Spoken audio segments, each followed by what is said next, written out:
We're good. Hello, everyone. This is Dr. Khan, Executive Plastic Surgery, Bloomfield Hills, Michigan. It's a pleasure for me to welcome again. It is very rare. It is very rare for me to do a second interview with a guest that who I have had. So you're coming on second time.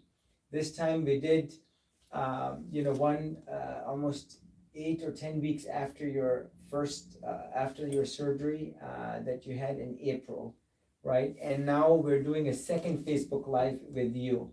Now, please, we have our wonderful patient who just turned 90.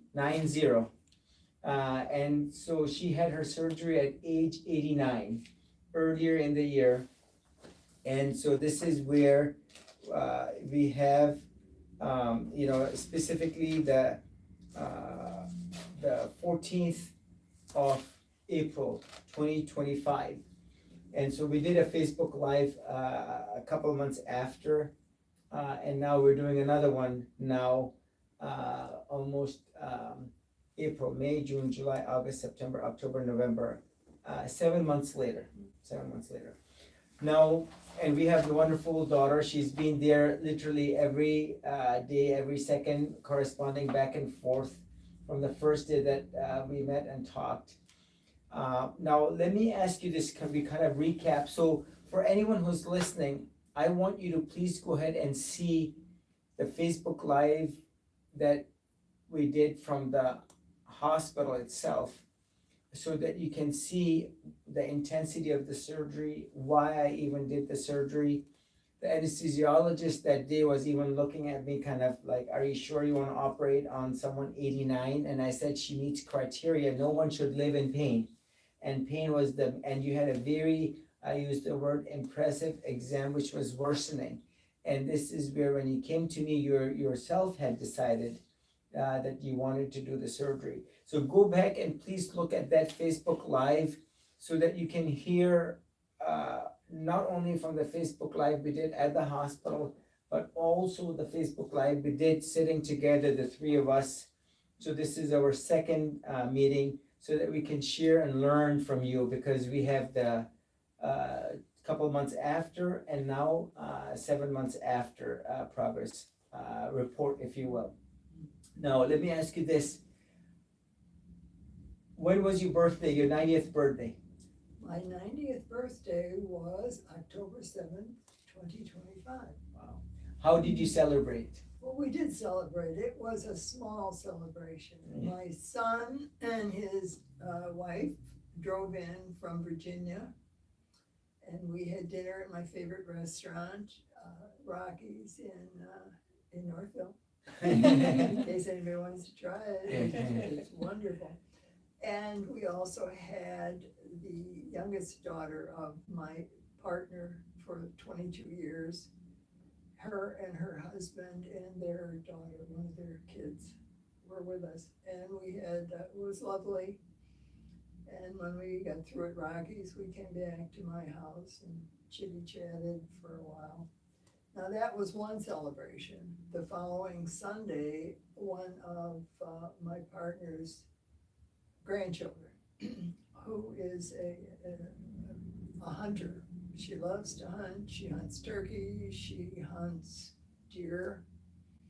And she came over with her partner and Carly, the same girl that was there that Tuesday, and made me a venison dinner.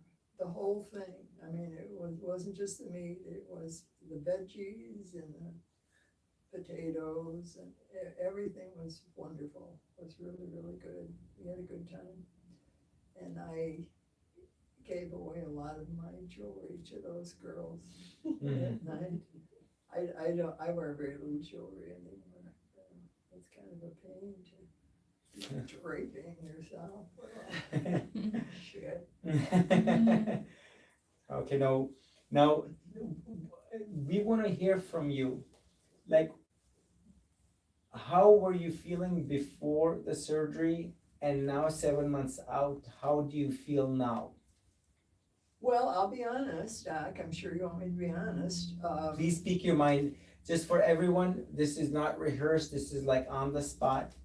I do not know what you're gonna say, but please, by all means, the audience wants to see and listen to you. Okay, I have good days and bad days. On a good day like today, I move and I do, and I enjoy doing it. And probably the following day, I sit in a chair and kind of do that. That's the way it is, and depending on what I do on that good day, it can be from 1 to 3 days that I don't do much else. But I do recover, and I feel good again.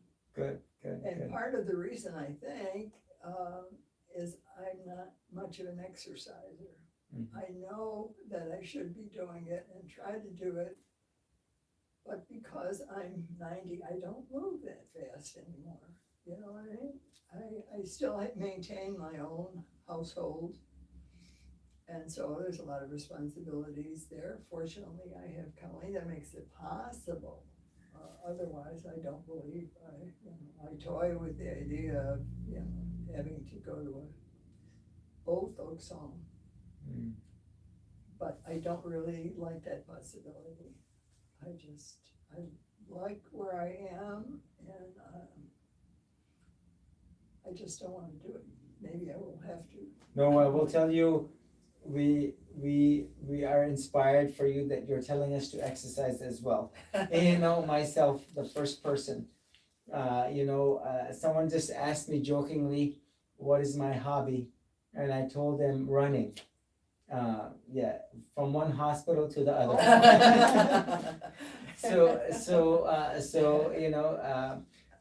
It is very, for us, we doctors, we physicians are the worst patients, if you will, right? So that's by standard given. Now, as you will see, when I just saw you after so many months, I was so happy to see you look the best that I've ever seen you look, in the many times that I've seen you post-op. And Colleen will go ahead and attest to that. And because you've seen Mom over the months, yeah. Yes. So what I will say is that before the surgery, we, as a family, my brother and my sister-in-law and I, were preparing mentally and emotionally for Mom's passing. And she would struggle, this is before the surgery, she would struggle to get out of a chair, and she would get winded walking across a room, and she couldn't walk across the room without a walker. A couple of weeks ago, she was out sweeping the front porch. She's cooking again. Before the surgery, she had completely stopped reading books. She's back to being an avid reader. She helps a lot now with the cooking, and she even makes some dishes all on her own. And I mean, honestly, it's kind of miraculous. The other thing that's very interesting is, so she was diagnosed with AFib about 8 years ago, which was part of what precipitated me moving back to Michigan to take care of her. And she was dealing also with heart failure situation on and off. And they had given her about 5 or 6 different heart medications to control the AFib. First, it worked. The first one worked for a couple years, maybe 3, and then they had to switch medications. She ended up in the hospital, did the IV, they experimented around, see which drug is gonna help her get back into sinus rhythm. And so she was back and forth to the hospital.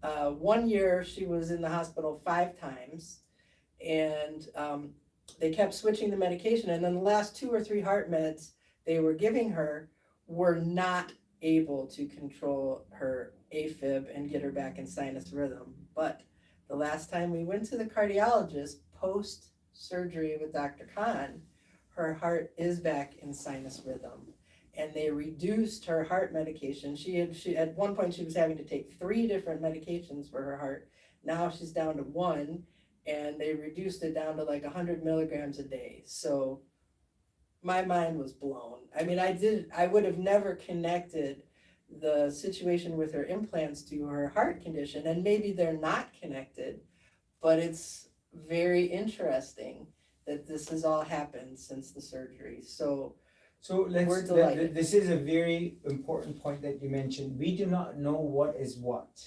right? As far as the association between one or the other. But let's go ahead and look at hard facts, not coming from me, from my many patients. How many of my patients have said, young and old, that they have had palpitations, irregular heartbeats? I have had a patient that came to me referred by a cardiologist and said the patient has vasculitis. How many of my patients have come to me that were on multiple blood pressure medications, and then post explant, one by one, they came off? Isn't that Not my amazing? words, Yeah. the words of the patients themselves. I will be the first person to say I'm not a cardiologist. Now, when you came, the way you were standing up, nice and erect. Oh, right, in the beginning. In she the was beginning, like you this. said this yourself on the last Facebook Live, you were hunched forth and you were like literally being pulled down by these implants, and now you're standing up the most straight that I've ever seen you. Clearly, 100% that's the direct result of the implants, if you ask me, because this has been proven scientifically. Every person who has had implants has had neck, back strain, shoulder, they're leaning forward because of the sheer weight of the implants. Some less, some minimal, but there is a contribution to it. And clearly you mentioned this yourself, Yeah, because when I put you on the spot, you said this last time, I have noticed not much other than the fact that I can stand up a little bit better. And you were just literally a few weeks out from the surgery, you know? Now we're getting a better, feedback. Now this is certainly very real. Those patients that do not even have implants and you correct their heart, they're able to mentate better, they're able to get better circulation, their heart is not stressed, and it might truly be independent of the implants. right, Clearly, it's hard to yeah, say, clearly, it's hard yeah, to yeah. say, but it could be connected, Right. which is really interesting to me, because so many of, and absolutely, I will attest to the height thing. I just said to my mom, like, the last night or the night before, as I was hugging her good night, like, you're getting taller. I mean, I could feel it, like, I used to have to be down here, and now she's like closer to my height again. You will It's see in the amazing, pictures, yeah. you will see in the pictures from March or last year, like in December, and you look at the pictures now, I think she might be even taller than you. Ah. Yes, yeah. But the other interesting thing too is she's in such a better mood. Mhm. So a lot of the time before the surgery, she seemed very depressed, low energy, and very irritable. She would be argumentative a lot of the time and kind of difficult to be around. But she has improved so much now, and like she actually is laughing again. Like, I haven't seen, I mean, before the surgery, if she ever laughed, it would seem very forced and it was very short, and like she hardly ever smiled. But now she's smiley, she's laughing, and she's more like the person that she really is. See, what I wanna say here is this. We do not know if it's the heart, we do not know if it's the implants, but one thing I wanna do here is, if I could get any person, and this is your take-home message, to look at the Facebook Live I did on the 14th of April, 2025, and we will repost this, Mark. And would anyone want that in their body? How old were they, Dr. Khan? People want to know. Yes. So these implants, let's hear from you. Do you remember how old your implants are? They're about, I had them implanted when I was 38 years old, and I am now 90, so that's a lot of years. So Yeah. the silicone, the one and only implant from 1973. Right, 19 52 years yes, old, yeah. Yes, so 1973, yeah, ancient. Not me, Yeah. the implant. Yes. And so they were done by a doctor in Ann Arbor, Michigan in 1973. And so these were, remember, they're not lifetime devices. And when you came in, you had a very impressive exam, and you had on physical exam what was painful right breast implant, capsular contracture, grade 4, the highest of its kind.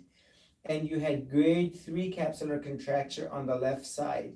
And this is basically what your physical exam was. Now, I myself, when I saw you, I remember I said, we need to get cardiac clearance, and I put a big question mark if I was gonna even operate on you. Because I said there's risk versus benefits, we're certainly not gonna be heading to the hospital, but because you were also on the blood thinner. Right, so that is very important. You were on the Xarelto. You were on the blood thinner. That's another thing. They took her off the Xarelto and they put her on Eliquis, which I understand is a less powerful blood But still a thinner. blood thinner. Still a blood thinner, but less powerful. So like they determined that she didn't need that more powerful one anymore. They put her on the lesser one. So Right. another change in the meds that Right. happened since the surgery. Right, and so the point here is the challenge was your heart has to be strong enough for the surgery, and your blood thinning had to be optimized such that you would come off the Xarelto, and then you would get that window of opportunity to get the surgery. And you listened to my instructions very carefully. You did not get drains, you did not get that unnecessary lift, and all that badness on the right and left was indeed very much removed in the manner as described, and you went home that day as outpatient surgery. Yeah. And the bottom line here is, the take-home message is, if you get the cardiac clearance, the medical clearance from your doctor, who has optimized you and said that you're ready for surgery, and even though you're on a blood thinner, that you get the green light and your doctor gets you off for that window of opportunity for us to doing the surgery safely, and that same day I made you restart the Xarelto, which is what I do, so that your blood could be thinned back again, just given your underlying heartbeat. And so that was very important. The other thing I wanna mention here is the, this is the take-home message. And there are, let's say, 5. No matter what the age, I didn't compromise your surgery because of your age. I did not say, well, I'll get you off of the table in an hour and a half and kind of cut to the chase. I did the same surgery in you that I offer the 31-year-old, the 55-year-old, and any patient that I operate on, because everyone deserves and needs this meticulous surgery, so that when we look back at your surgery or anyone's surgery, there was no cutting corners because you are sick or ill. Because if you do it in any other way, you're gonna get that fluid to spill into the chest. You're gonna leave the badness behind, and you're not gonna get a chance to bounce back. You would need drains, you would have problems, complications, or issues. And if and when done by a trained anesthesia team, and when done in a very meticulous way, you will get the desired results. And again, I request each and every one of you to please see the video that we're gonna repost from the 14th of April 2025, when you had your surgery 7 months ago, earlier this year. The other thing I wanna mention here is that when you had your pathology sent, it came back on the right breast implant capsule, fat necrosis, dead fat, fibrinoid material, and reactive changes.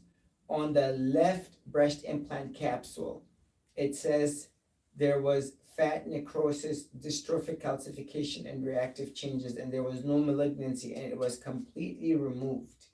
And the amount of tissue that was removed was approximately 270 grams, which was quite a lot of that soft tissue, very thick capsule, roughly this thick, almost a half an inch thick capsule, and a lot of quote debris within and liquid.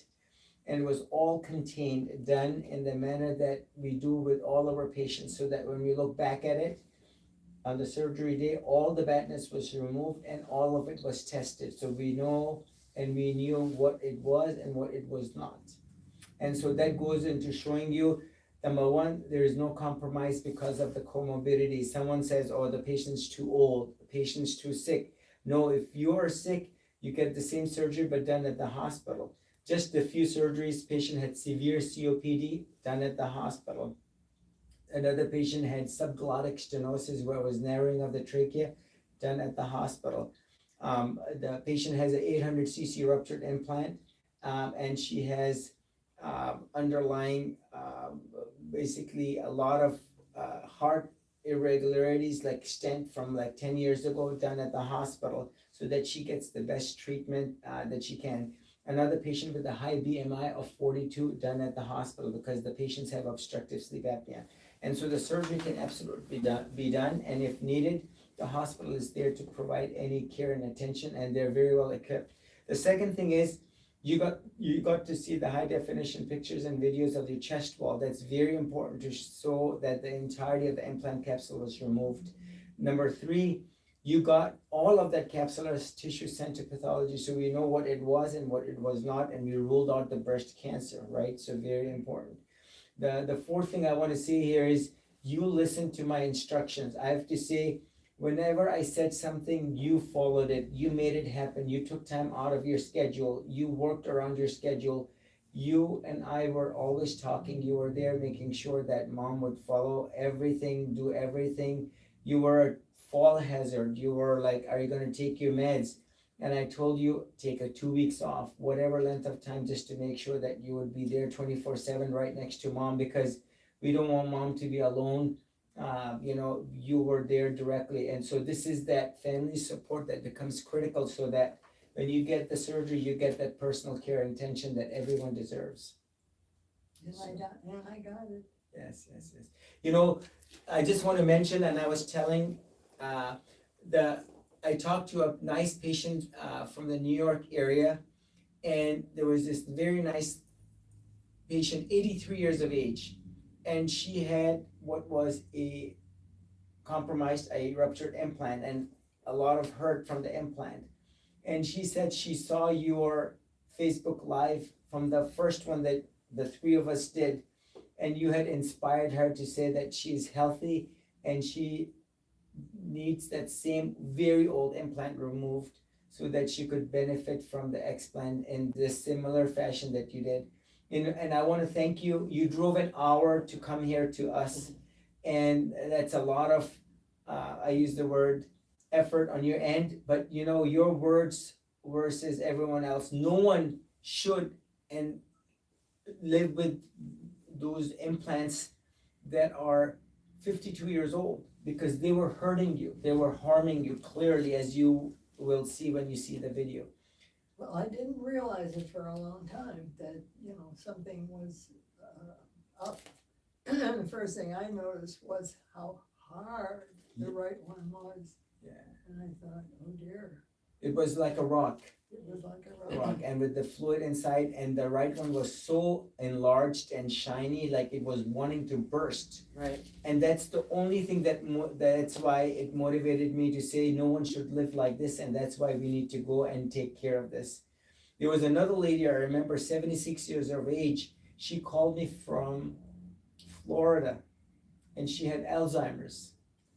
And when I talked to her, at the end of the conversation, I said, I'm sorry, I don't think I will be able to get informed consent from her, so I declined her, and I felt bad, but I felt truly that she would not be a good candidate because of her age and underlying, and I felt uncomfortable. Even though she had family members giving, I said, you would be better off just going to your local surgeon, because I don't want her to come here and be confused, so that was another patient I declined. So I pick and choose my patients too, just so that like you choose me, and for me, I want to be able to offer the best that I can so that the patients get the informed consent.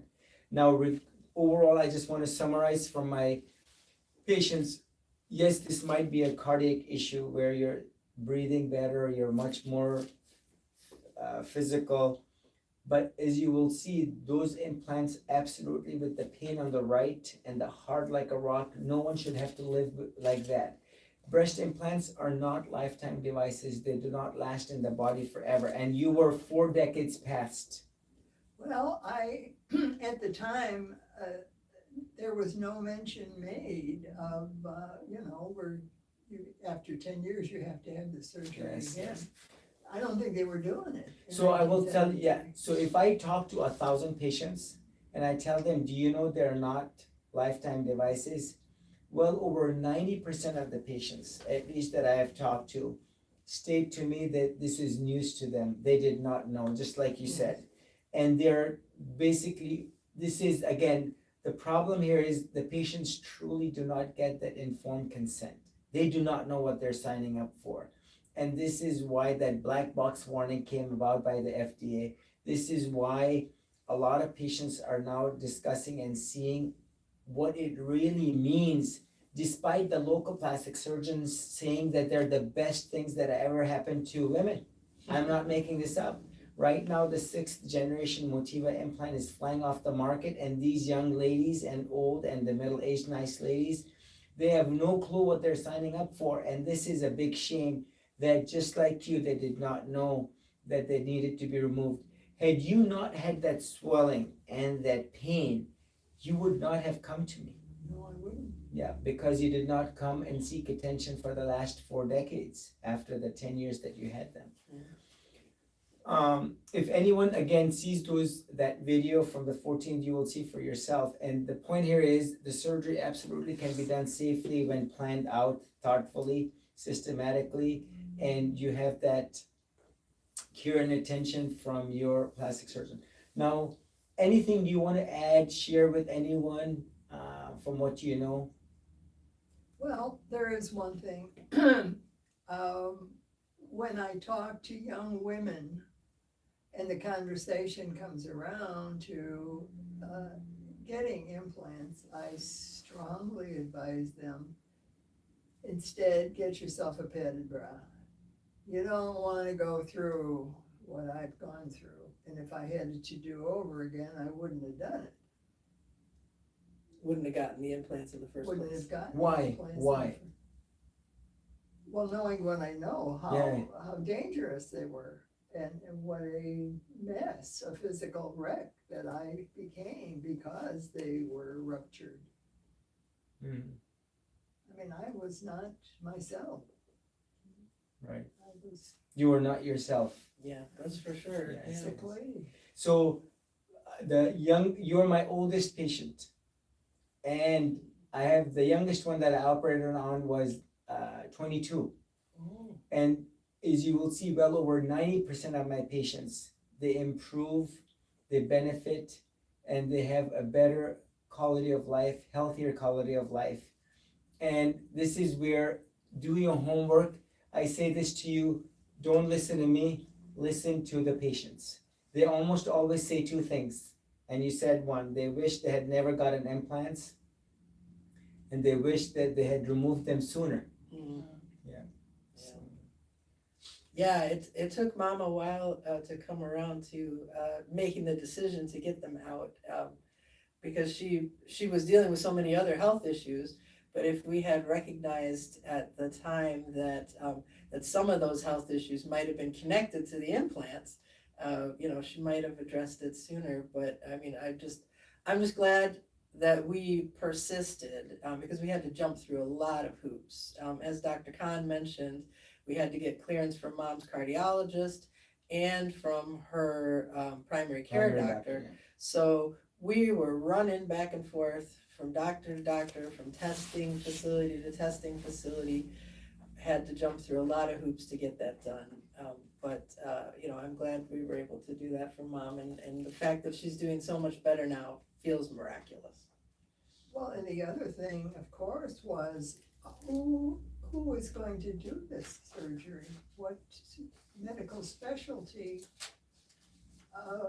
will they have, and who does it? We came to you, Dr. Khan. How did you find me? Tell them. My friend in Arizona, I saw on Facebook that she posted that she was in our town, which is just on the a west suburb of Detroit, and so I messaged her back on Facebook. I'm like, oh my God, you were right by our house. And I'm like, what were you doing here? And she told me she was here. That was when Dr. Khan had his office on our side of town. She said, oh, well, I had these implants removed, great doctor, Dr. Khan, and, she explained to me the symptoms that she was having and that she was so pleased that she went through the procedure.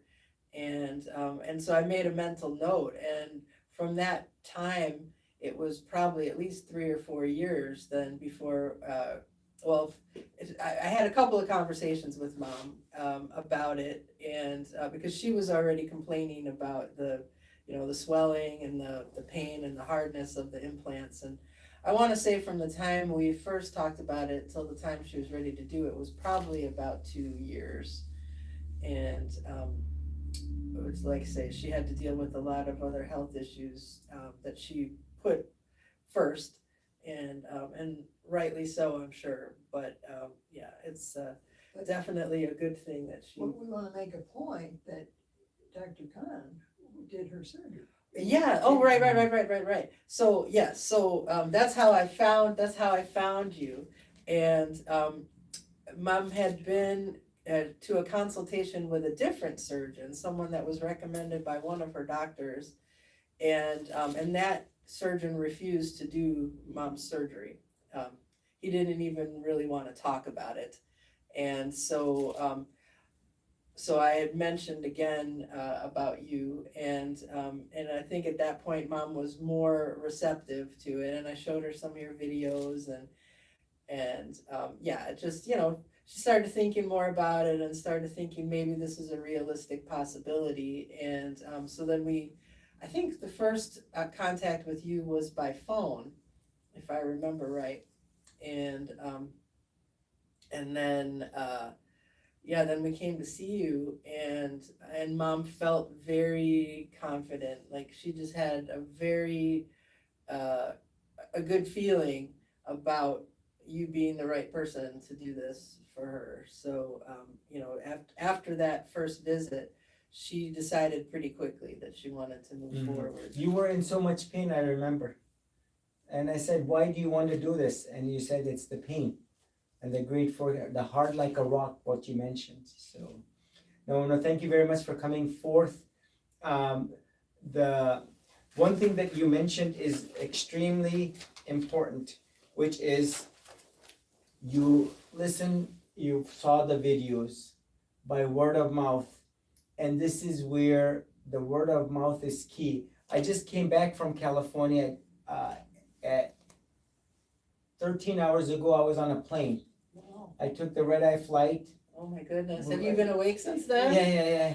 And I took the red-eye flight from Los Angeles last night at 10:30. It was delayed by an hour, of course, Delta Airlines. And so by the time I landed, I went home, took a quick shower, and here I was at work again at clinic. And I was just 10 minutes late. And I will tell you Did you do a surgery? I did total of 7 surgeries. 7? 4 on Saturday, 3 were the explant. 1 was like a small reconstruction, and 3 on Sunday. And then I had clinic on Monday, and I had a pre-op clinic on Friday. So I also saw some new patients. And I will tell you, I took care of a 69-year-old lady, very nice lady from San Diego. Another lady flew out from Seattle. Another lady came in from halfway in between San Francisco and Los Angeles.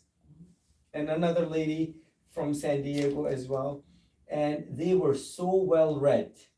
They knew exactly what they wanted. They had seen all the videos. They knew exactly what questions to ask, and they were all excited about their surgery. I had another nice lady. She was 35 minutes away. So she was very well versed, and she knew exactly, she probably memorized all my videos. And so this is where, the take-home message on my end, and I'll finish with this. Every surgeon will do an explant differently. I'll say this again. Every surgeon has a different flavor. It's like you're making a soup, without any exaggeration, if that is a good analogy. literally, it's like, or you're doing a painting, Mm. right? No one will be able to copy that painting. And so this explant surgery, from the thought process, the mindset, majority of the plastic surgeons don't want to even hear the word breast implant on us. We're dismissive. They say it's a myth. It doesn't exist. I'm not exaggerating.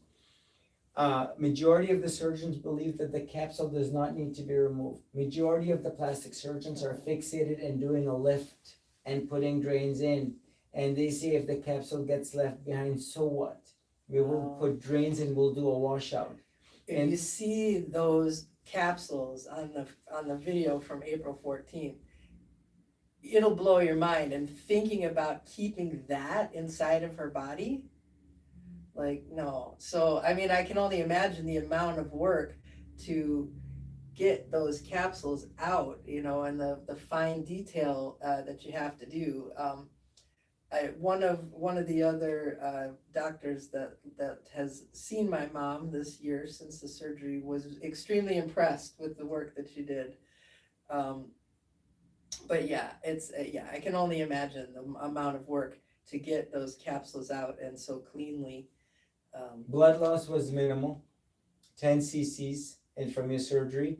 And remember that same day, I said, when you go home, text me that you gave the Xarelto, because we don't want any problems with the heart or anything like that, if you remember. And so this is Stroke risk too. yeah, stroke risk. And so this was a very calculated, and I have taken care of a lot of patients on Plavix, Eliquis, Xarelto, Coumadin, who've been chronically maintained because of the underlying comorbidities. And so this is where surgery can be safely done. No hematoma, no seroma, and overall, not only in you, but the many other patients that I've operated on, because we have worked together closely with the cardiology team. And so the bottom line here is, all what was bad was sent to pathology, cultures were done, it was without the drains, without that unnecessary lift, and I still contoured you, removed the excess skin with the soda lift, because I remember you said, I don't care how I look, I said, but I do, and I still was able to, without the need for the unnecessary lift, and I was very happy with the minimal butt loss and how everything went. And again, please see that Facebook Live from the 14th, and we'll push it up such that everyone can see. The take home message is, every surgeon has their own soup or picture or painting or flavor. It starts off with the mindset that this has to be done in a very thoughtful, systematic, respectful manner, not being dismissed for the age, not being, first of all, you have to undergo and take the challenge. There's a 77-year-old lady that I outright said, I do not want to operate because of the whole Eliquis. She has had multiple comorbidities, because I do not want to operate, and God forbid something bad were to happen to her, right? And so this is that risk versus benefits that I, as a surgeon, I have to look into. Every patient of mine gets a medical clearance. There are 10 surgeons that I've talked to in the last 1 month, they do not get medical clearances on their doctors. I did the Facebook Live with my anesthesiologist team member, Dr. Alex Lamar, and he reviews the charts independently, my CRNA as well, independently of me, so that there is a check and balance. Every patient who gets surgery must get a medical clearance, so that the surgeon knows with absolute certainty if there's any comorbidities that the surgeon needs to be aware of, because you do not want any surprises on the operating room table. This is where you have talked to the anesthesiologist, they know, especially at the hospital, where I have the confidence in them and they have the confidence in me, so that we work together as a team. So going back to the mindset that the surgeon has to believe in breast implant analysis, has to know that the whole capsule must be removed. Like you said, you cannot imagine what type of a big mess it would be had that ruptured on the right side into the chest. Number 3, you have to be able to, first you have believed in it, then you have to be able to carry it out. So there are many surgeons, for example, I was in Los Angeles this weekend that I talked to, they said that they do not believe in doing it, so they do not go in thinking they would be doing it. So if your heart's not in it, you know you're not gonna accomplish that task. Mm. So that's very important to note. Yeah. Because if you're doing it just so that you can attract another patient to say, yes, I believe in breast implant wellness, and that will be as simple as the patient signing up with you. That is, you have to, that's the second point. You have to do your due diligence, your homework to ask the surgeon, show me all the pictures and the videos, be able to talk to the surgeon's previous patients so that you know what you're signing up for and you have talked to the surgeon directly himself or herself. That's very important. Not having a liaison, someone who's very good in front of and knows how to talk. No, you have to get the pictures, high definition pictures and videos of the patient's chest wall showing complete removal of the entire implant capsule, because there is no other way to prove that it was done in the manner. Many surgeons post the easy, better, nicer, simpler cases where the tough ones are not posted simply because those were tougher and the capsules were left behind, the drains were left behind.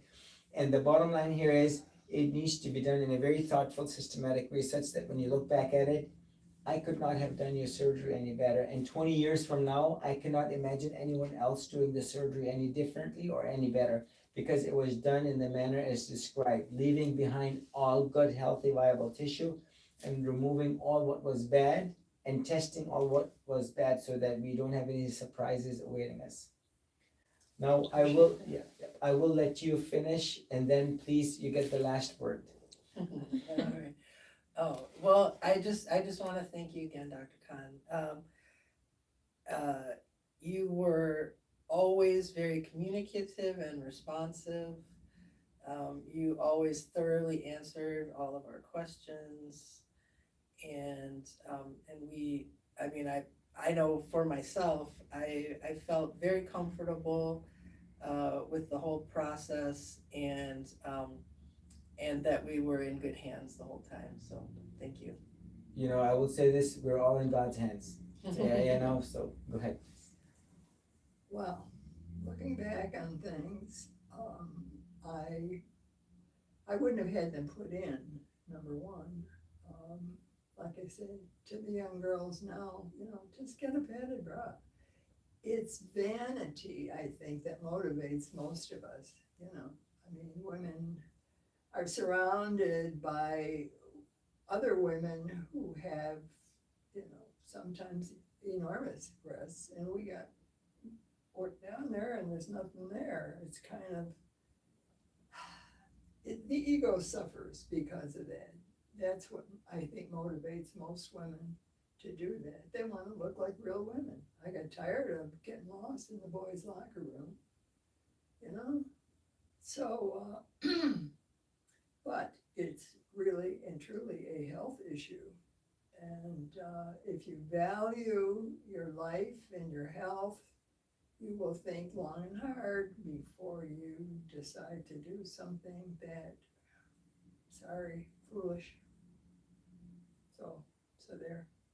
Can I add to that? Yes. If you tell someone these are safe, good, worth it, you deserve the best, then that's the wrong message that's being sent. Just like you were not made aware that they are not lifetime devices.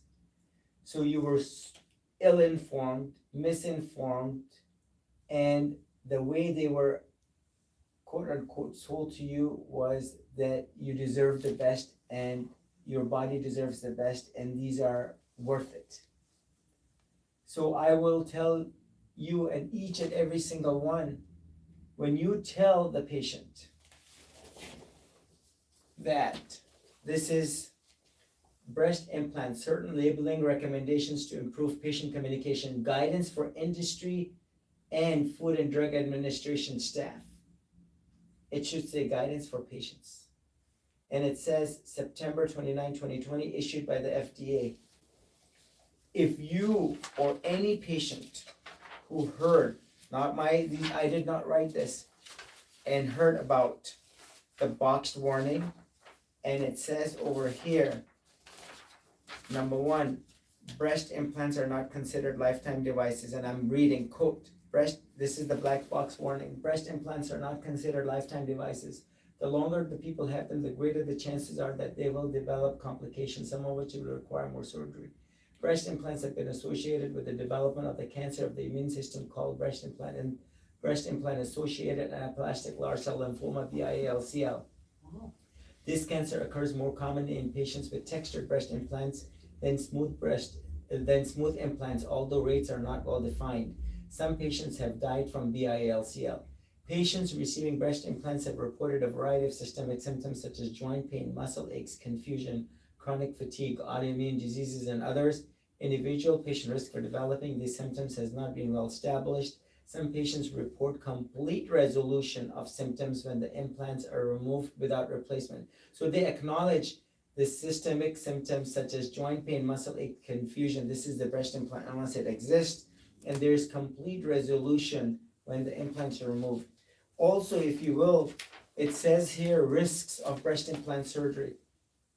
Risks of breast implant surgery, quote, breast pain, skin or nipple areola sensitivity changes, hard like a rock, like you had, asymmetry, which you had, impact of aging or weight change on size and shape of the breast, infection requiring possible removal of the implant, swelling, which is what you had, impressive swelling with fluid, scarring, fluid collections, hematoma, tissue death, fat necrosis, which is what you had on the pathology report, inability to breastfeed, complications of anesthesia, bleeding, chronic pain, damage to surrounding tissue such as muscle, nerves, blood vessels.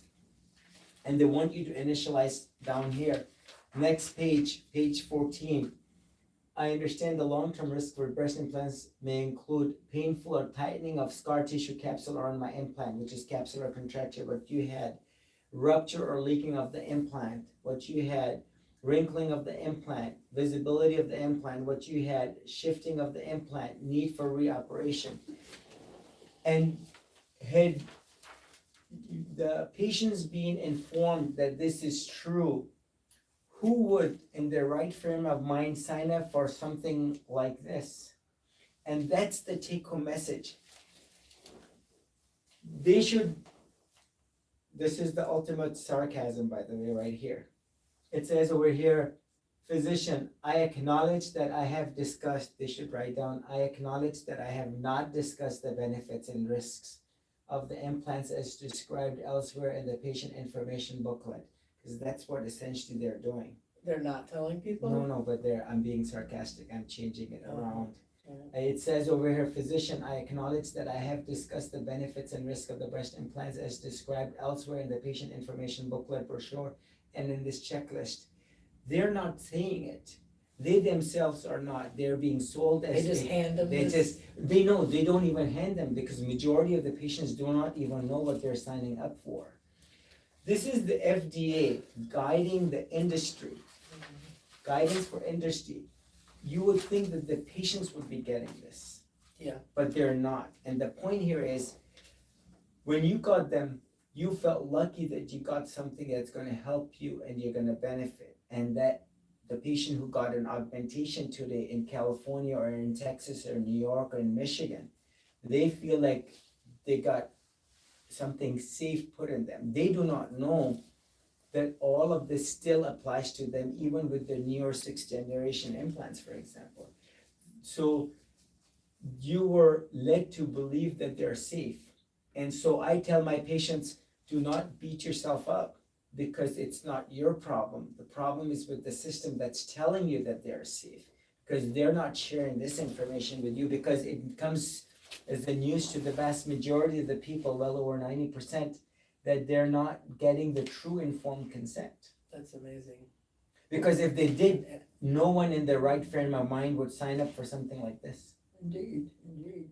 Well, I don't think, they were relatively new back in the 70s, you Yes. know, and there wasn't any bad news.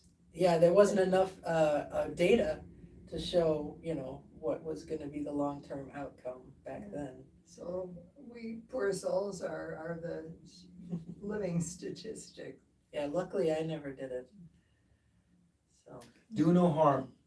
Don't take and put your body through this I remember the last time, if I'm not mistaken, your own words, it's not worth it. Those- Well, no, Yeah, not if So- you're. I gotta get out of that chair. Okay, all right. No, thank you very much. Well, take care, everyone, all the very best. And thank you very much for coming forth and, My pleasure, Doc, if I can yeah. help enlighten. No, I will tell you, every patient is real, it's not a story, it's a real life. And not only mom, but you and everyone around you, your friends and family, right? Not only do you get hurt, but everyone around. And the point here is, we want to educate the many patients who are hurting, they do not even know it was their breast implants. And this is where the patients themselves are taking the matter in their own hand and realizing that they need to do something about it, because they're realizing on their own, they're being their own advocate, that this is something that is not safe, and this is the underlying culprit behind the many symptoms of breast implant illness, till proven otherwise. So, thank you very much. Take care and all the very best. Well, warm welcome to all the new members. This Sorry, is I just couldn't sit there. No,